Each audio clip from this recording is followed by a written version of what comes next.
Inkosi bazalwane. Siyabingelela ku Pope Pakis. Siyabingelela abafundisi bonke i-team yentaba. Abazalwane bonke abakhona egameni lika Jesu Kristu Inkosi. Amen.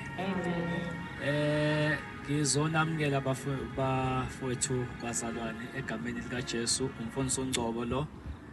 Ngiyakholwa bazalwane, ngiyamthanda kakhulu uJesu. Mase sikhona la entabeni, ngifisa nje ukuthi nginamukele nonke namukelekile entabeni egameni lika Jesu. Ngifisa ukunamukela kanje bazalwane ngaleli lizwi elitholakala lapha encwadini kaPetru yesibili isahluko sokuqala verse 18.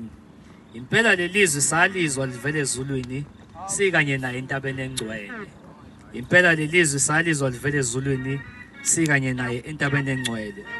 Into enginothala abazalwane ezincane nje nginamukela ukuthi la uPeter noJohn babe sentabeni kanye noJesu ngalekhathi ekhazimuliswa.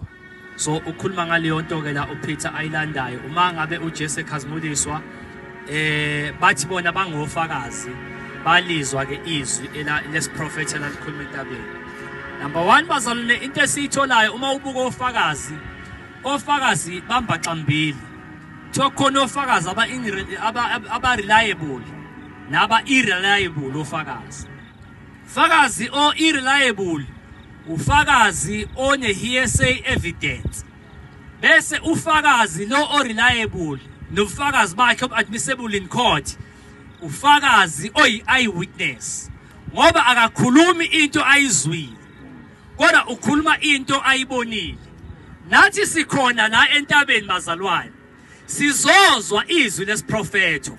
Asizufana nomuntu osezantsi othi entabeni bekade kwenziwa kanje.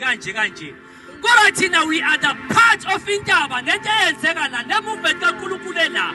Sizoba ofakazi, sibe namandla okulifakaza nisi ukuthi nathi ke sasikhona sasesiyalizwa izwi lesiprofeto. Ngiyabukela bazalwane egameni kaJesu shayela uNkulunkulu uzandleni. Simshayele izandla ezinkulu ubaba umfundisi. Nginento enhlizweni yami